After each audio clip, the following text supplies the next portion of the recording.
What would you do if your spouse gave you a free pass for one night? Would you take it? And how far would you go? I'm Scarlett, and I faced that very decision. What started as a playful dare at a dinner party quickly spiraled into a night of passion that would forever change my marriage. As we walked into James and Sarah's elegant townhouse, I felt a surge of confidence in my sleek black dress. The fabric hugged my curves in all the right places, and I knew I looked good. William, my husband, placed his hand on the small of my back as he introduced me to James. Scarlett, this is James, my oldest friend from college, William said with a warm smile. James extended his hand, his eyes meeting mine with an intensity that made my breath catch. He was tall and well-built, with dark hair and piercing blue eyes that seemed to see right through me. It's a pleasure to finally meet you, Scarlett, James said, his voice deep and smooth. William's told me so much about you.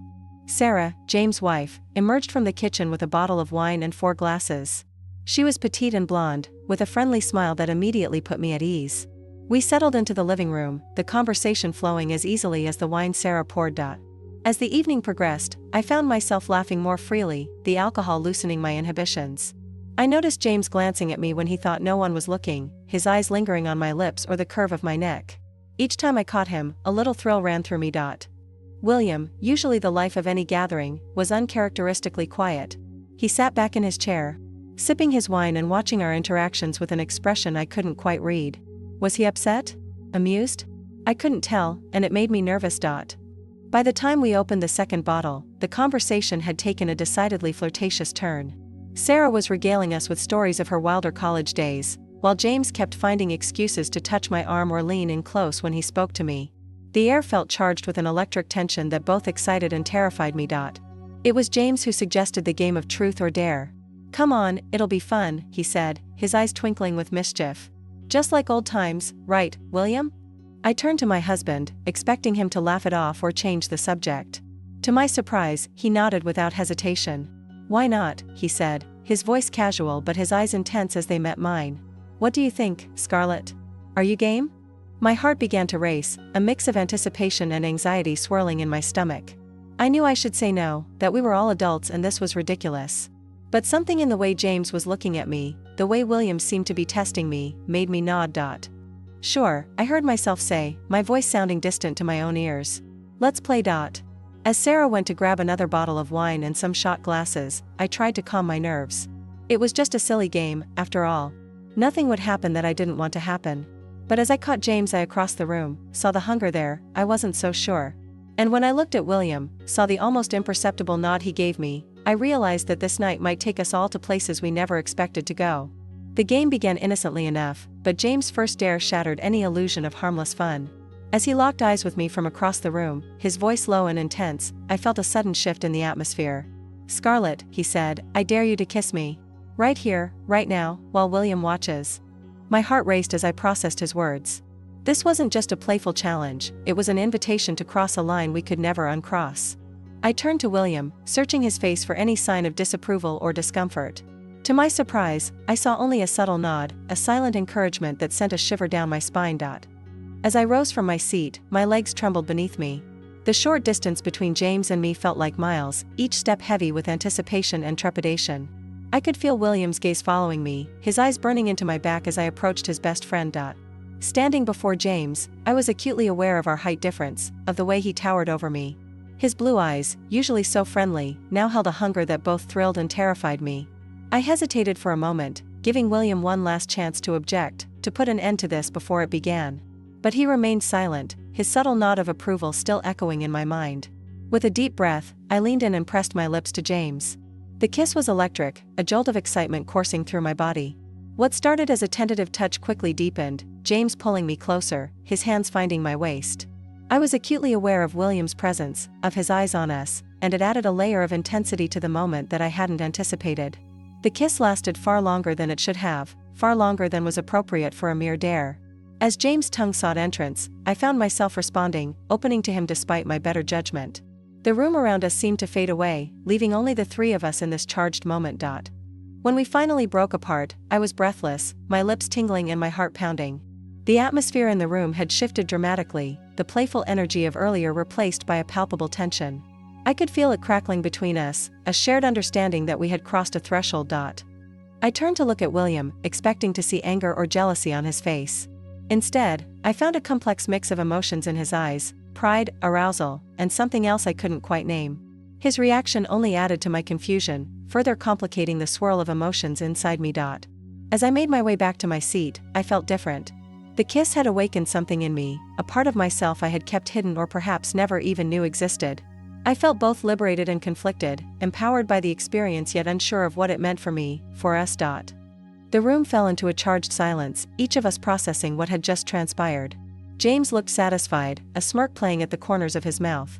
Sarah watched with wide eyes, her expression a mix of shock and intrigue. And William's gaze never left me, his eyes dark with an emotion I couldn't quite decipher. The silence was deafening, but it didn't last long. What happened next would push us far beyond a simple dare, into territory that would change everything. How far were we willing to go? As the game continued, each new challenge became more intimate than the last. The air in the room grew thick with anticipation, and I found myself caught between conflicting emotions. On one hand, there was an undeniable thrill coursing through my body. On the other, a growing sense of shame threatened to overwhelm me. William remained silent throughout, but his eyes told a different story. I could see the arousal etched across his features, a mix of desire and something else I couldn't quite place. His lack of intervention spoke volumes, leaving me to navigate this increasingly complex situation on my own. James' voice cut through the tension, his next stare directed at me. "Scarlett," he said, his tone low and commanding, "come sit on my lap." I hesitated for a moment, my gaze flickering to William. He gave no sign of objection, his silence once again serving as tacit approval. With shaky legs, I made my way over to James. As I settled onto his lap, I could feel the heat radiating from his body. His hands, which had seemed so innocent during dinner, now took on a new purpose. They began to explore, tracing patterns across my skin that left goosebumps in their wake. All the while, William watched. His eyes never left us, drinking in every detail of this intimate display. I found myself hyper-aware of his presence, of being an object of desire for multiple individuals.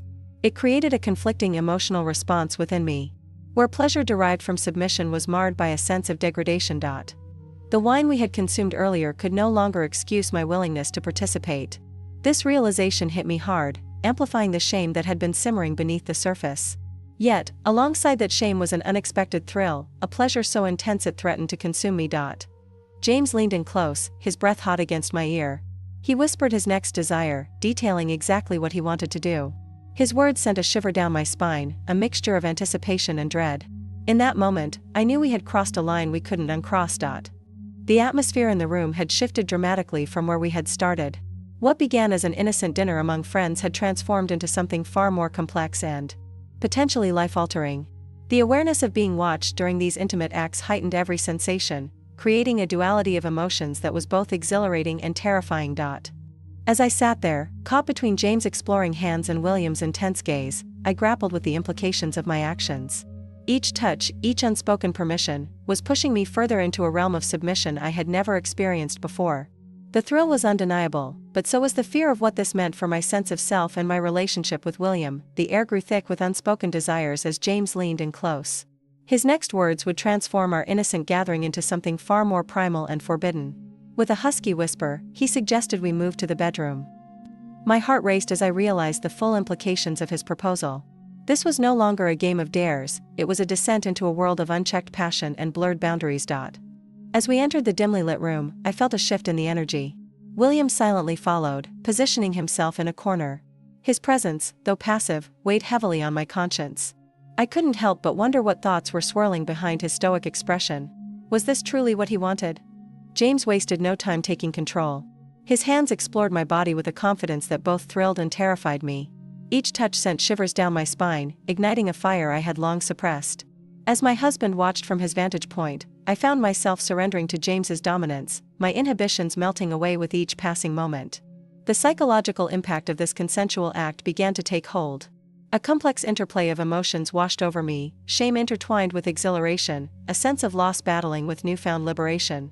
I felt myself transforming, becoming someone I barely recognized. The confident woman who had entered this party was fading away, replaced by a vessel for the desires of others. As the night progressed, my perception of myself shifted dramatically. I was acutely aware of being an object of desire for both men present.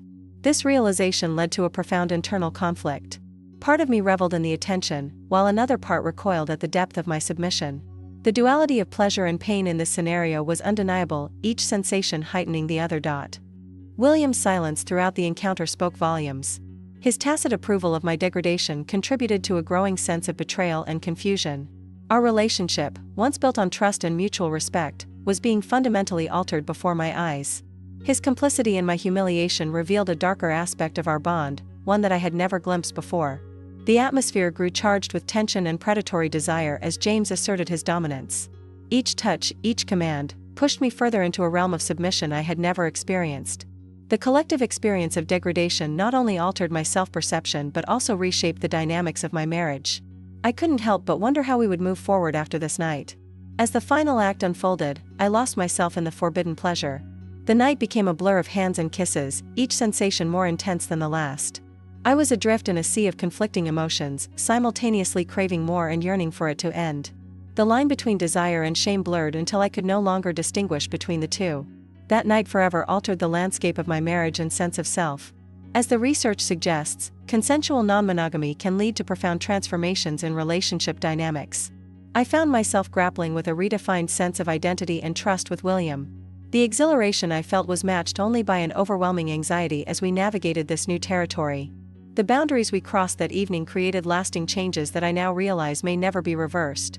Our connection, once built on a foundation of exclusivity, had shifted into something entirely different.